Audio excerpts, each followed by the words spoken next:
इस वक्त की बड़ी खबर, उत्तराखंड के नए मुख्यमंत्री पुष्कर सिंह धामी होंगे। बीजेपी विधायक दल के नेता चुने गए हैं पुष्कर सिंह धामी। इस वक्त की बड़ी खबर आपको बता दें, पुष्कर सिंह धामी हालांकि अपनी सीट पर तमाम रैलियों में कहा है। आपको लगता है कि अब जो विकास की गति है उत्तराखंड में, मैं पुष्कर धामी को अपनी तरफ से बधाई देता हूं और मुझे पूरा विश्वास है कि इनके नेतृत्व में उत्तराखंड तेजी के साथ विकास करेगा। भाई क्या कर रहे हैं? और मैं आश्वस्त हूं कि उत्तराखंड केवल तेजी के साथ विकास ही नहीं करेगा, बल्कि उत्तराखंड का एक बहुआयामी विकास होगा, ऐसा मेरा विश्वास है। सर जब आप आए हैं प्रदेश एक लगभग 6 महीने तक सरकार चलाकर पुष्कर धामी ने इस उत्तराखंड में एक अपनी छाप छोड़ी है और यही कारण है भारतीय जहां तक मोदी जी का नेतृत्व केंद्र में और यहां पर पुष्कर धामी 6 महीने के अंदर जो अपनी छाप छोड़ी है उसका परिणाम इस चुनाव में स्पष्ट रूप से देखने को। सर प्रधानमंत्री नरेंद्र मोदी जी ने आपको यहाँ पर पार्टी ने आपको पर्यवेक्षक बनाकर भेजा, तो क्या संदेश था पुष्कर सिंह धामी जी को लेकर के या अन्य नेताओं के लिए? किस तरह से देखते हैं धामी जी को? सरकार चला चुके हैं, सरकार कैसे चलाई जाती है इस बात को अच्छी तरह समझते हैं, इसलिए मैं उत्तराखंड का एक समग्र विकास होना चाहिए। इसी लक्ष्य को लेकर हमारी उत्तराखंड की सरकार पुष्कर धामी के नेतृत्व में काम करेगी, इसके प्रति मैं पूरी तरह। सर आपको लगता है कि अब मुख्यमंत्री बदलने की जरूरत नहीं पड़ेगी 5 सालों में? पुष्कर धामी को अपनी तरफ से तहे दिल हार्दिक बधाई देता हूं।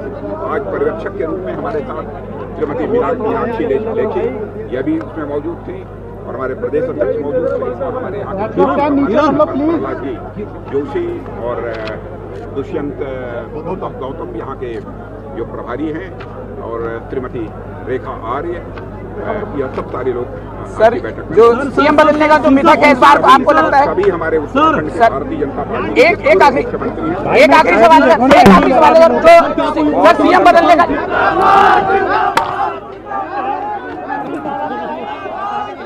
उत्तराखंड सरकार के चेहरे होंगे पुष्कर सिंह धामी।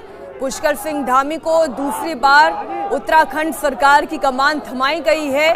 उत्तराखंड के नए सीएम होंगे पुष्कर सिंह धामी। बीजेपी विधायक दल के नेता चुन लिए गए हैं। राजनाथ सिंह ने धामी के नाम पर ऐलान कर दिया। उन्होंने कहा उन्हें अनुभव है, एक युवा चेहरा है पुष्कर सिंह धामी को, ऐसे में दूसरी बार मुख्यमंत्री की कमान सौंपी गई है। हमारे साथ हमारे पॉलिटिकल एडिटर देवेंद्र पराशर जुड़ गए हैं। देवेंद्र, ये तो पहले ही तय हो गया था जब भारतीय जनता पार्टी ने ये साफ किया था कि ऐसा नहीं है कि जो हार जाता है वो मंत्री नहीं बन सकता है। पुष्कर सिंह धामी एक लोकप्रिय चेहरा, क्या बन गए थे इसलिए उनके चेहरे का चयन हुआ या फिर वजह इसके अलावा भी और कुछ? मीनाक्षी, सबसे बड़ी बात तो ये है कि पुष्कर सिंह धामी को जब पिछली बार मुख्यमंत्री बनाया गया था तो जाहिर तौर पे वो फैसला जब तीरथ सिंह रावत को हटाया गया, उसके बाद पार्टी ने अपने सारे विधायकों में एक तरह से स्कैनिंग की और उस स्कैनिंग के बाद बाकायदा 3 नेताओं को दिल्ली बुलाया गया था।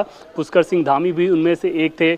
शीर्ष स्तर पे घंटों उनसे बातचीत हुई और उसके बाद उनमें उस पोटेंशियल को देखा गया कि ये वैसे नेता हैं जिन्हें उत्तराखंड की कमान दी जा सकती है और अगले 20 साल तक पार्टी की सेवा उत्तराखंड में करते रहेंगे। उस पोटेंशियल को देखने के बाद जब पुष्कर सिंह धामी को पिछली बार मुख्यमंत्री बनाया गया था, उन्हें बहुत कम समय का कार्यकाल में मिला, लेकिन उस कुछ महीने में ही उन्होंने पार्टी के कार्यकर्ताओं के भीतर एक जो निष्क्रियता आ गई थी त्रिवेंद्र सिंह रावत और तीरथ सिंह रावत के दौर में, उस निष्क्रियता को ख़त्म किया, संगठन को एक्टिवेट किया। क्योंकि खुद अखिल भारतीय विद्यार्थी परिषद और युवा मोर्चा में रहे तो उन्हें पता है कि कार्यकर्ताओं के साथ कैसे मिक्सअप होते हैं, कैसे उन्हें उत्साहित करते हैं। तो उस काम को उन्होंने बखूबी किया और जाहिर तौर पे इससे जो कनेक्ट बढ़ा उसका फायदा निश्चित तौर पे पार्टी को ऐसा लगता है कि चुनाव में मिला। भले ही खटीमा की सीट पे वो हार गए और इसमें भी मैं आपको एक दिलचस्प चीज़ बताऊं कि जब टिकट का ऐलान हो रहा था, टिकट के बारे में जब बातचीत हो रही थी इनफैक्ट, तब पुष्कर सिंह धामी ने खुद ये कहा था कि उनकी सीट इस बार मुश्किल रहेगी क्योंकि पिछली बार भी बमुश्किल वो 3000 वोट के आसपास से ही जीत पाए थे। लेकिन अगर वो अपनी सीट बदलते तो पार्टी के लिहाज से खराब मैसेज आता कि मुख्यमंत्री अपनी सीट छोड़कर भाग रहा है और इसलिए उनका खटीमा से ही लड़ना ठीक रहेगा। तो जाहिर तौर पर पार्टी के नेताओं को भी ये बात बखूबी मालूम था कि ये जानने समझने के बावजूद कि खटीमा की सीट इस बार उनके लिए मुश्किल होगी, फिर भी उन्होंने सीट पर चुनाव लड़ा। क्योंकि पूरे प्रदेश में भी मुख्यमंत्री के तौर पर वो चेहरा थे, सबसे बड़े चेहरे प्रधानमंत्री नरेंद्र मोदी थे, लेकिन प्रदेश में चेहरा वही थे पार्टी को मैंडेट मिला, 47 सीट आई और 47 सीटों विधायकों की अगर बात करें तो तकरीबन 40 विधायक ऐसे थे जो कि सीधे सीधे हारने के बावजूद ये कह रहे थे आला नेताओं को कि पुष्कर सिंह धामी को ही मुख्यमंत्री बनाया जाना चाहिए। उनमें से कई नेताओं के विधायकों के आपने बयान सुने होंगे जो कि सार्वजनिक तौर पर वो कह रहे थे कि अगर पुष्कर सिंह धामी को मुख्यमंत्री बनाया जाता है और उन्हें विधायक बनने की जरूरत पड़ेगी तो अपनी सीट छोड़ने को वो तैयार हैं। तो इन सारे फीडबैक के बाद और पार्टी आला कमान का अपना जो फीडबैक था पुष्कर सिंह धामी के बारे में कि इनके अंदर पोटेंशियल है युवा नेताओं में और एक युवा चेहरा को आगे किया गया है, तो इसके साथ आगे बढ़ते रहना चाहिए। दूसरी चीज कि पूर्व मुख्यमंत्रियों का एक क्लब ना बन जाए। ऐसे आप देखें तो बहुत सारे पूर्व मुख्यमंत्री उत्तराखंड में बीजेपी के पास ऑलरेडी हैं, चाहे त्रिवेंद्र सिंह रावत की बात कर लें, विजय बहुगुणा की बात कर लें, तीरथ सिंह रावत की बात कर लें, रमेश पोखरियाल निशंक की बात कर लें, या भी जो गवर्नर है भगत सिंह कोश्यारी उनकी बात कर लें। तो ऐसे में एक युवा नेता को भी पूर्व मुख्यमंत्री क्लब में बढ़ा देना ये संगठन के लिहाज से बहुत बेहतर नहीं माना जाता है। और जाहिर तौर पर इन सारे फैक्टर्स के आधार पर पार्टी के शीर्ष नेतृत्व ने एक बार फिर से यह फैसला किया कि पुष्कर सिंह धामी के हाथ में कमान दी जानी चाहिए। और अगर बड़े नेताओं की बात करूं मैं मीनाक्षी, आपको प्रदेश के बड़े नेताओं की बात मैं कर रहा हूं, तो चाहे रमेश पोखरियाल निशंक की बात करें, भगत सिंह कोश्यारी की बात करें, ये सब पुष्कर सिंह धामी के पक्ष में थे। सिर्फ त्रिवेंद्र सिंह रावत उनका विरोध कर रहे थे। जाहिर तौर पर ऐसे में पार्टी आलाकमान के लिए भी यह फैसला करना मुश्किल नहीं था। मीनाक्षी, यानी इससे अगर मैं ये पूछूं देवेंद्र की कम समय ही उन्होंने भले ही उत्तराखंड की कमान संभाली हो, लेकिन उस कम समय में भी पहले तो निर्विवाद रहना, किसी तरीके का कोई विवाद ना उनके साथ जुड़ना, एक युवा चेहरा होना, ये उनके लिए एक एड ऑन साबित हुआ। निश्चित तौर पर मीनाक्षी, और उसमें वो बहुत सहजता रखते हैं। आपको याद होगा कि प्रधानमंत्री नरेंद्र मोदी ने जब टेलीफोन पे बातचीत देवेंद्र, की माफ थी, कीजिए मैं आपको बीच में टोक रही हूँ, आप अपना जवाब पूरा करिएगा, लेकिन आपने पहली बात ही ऐसे बोली कि उनकी बॉडी लैंग्वेज, उनका सहज स्वभाव, वो जब चुनाव लड़ रहे थे तब वो जैसे दिखते थे, जैसे बात करते थे, चुनाव हार जाने के बाद जब मीडिया से रूबरू हुए तब भी उनकी बॉडी लैंग्वेज, उनका बात करने का अंदाज वही था। और फिर जब आज सीएम के तौर पर उनके नाम का ऐलान हो गया तब भी उनकी बॉडी लैंग्वेज में कोई परिवर्तन नहीं था। जी हाँ मीनाक्षी, ये उनके व्यक्तित्व की खासियत होती है कि कोई भी चीज उन पे हावी नहीं होती। अगर सत्ता मिल जाए तो, सत्ता ना मिले तो। जैसे याद होगा आपको कि 2 बार वो विधायक रहे थे और उसके बाद वो लगातार मंत्री बनने के लिए कोशिश कर रहे थे।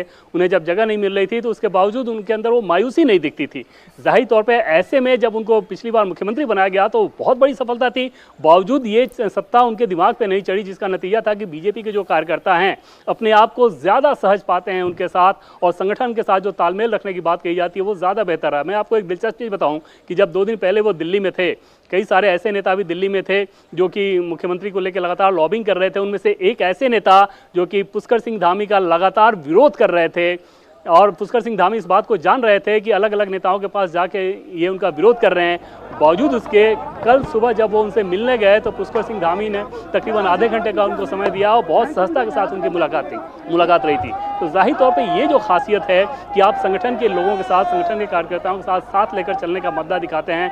दूसरी तरफ प्रशासनिक कार्यकुशलता जो होनी चाहिए, आप देखें तो हरीश रावत ने एक बार भी ये आरोप नहीं लगाया पुष्कर सिंह धामी पे कि इन्होंने खराब शासन चलाया या इनके अंदर भ्रष्टाचार की चीज़ें हुई हैं, ऐसे फैसले लिए गए हैं। ये सारी चीज़ें निश्चित तौर पर बीजेपी आला कमान को ये लग रहा होगा कि ऐसे में भले ही खटीमा की सीट पर हार हुई है, लेकिन नैरेटिव के हिसाब से क्योंकि पूरे प्रदेश का चेहरा वही थे, पार्टी को जीत मिली, तो ये माना जा सकता है कि क्योंकि जनादेश में उनके चेहरे का इस्तेमाल हुआ है तो ये मैसेज खराब नहीं जाएगा। खटीमा में भले ही ये मैसेज जाए कि आपने विधायक जिसे नहीं बनाया, लेकिन पूरे प्रदेश की अगर बात करें तो निश्चित तौर पर पार्टी को ऐसा लगा होगा कि मुख्यमंत्री बनाया जाए।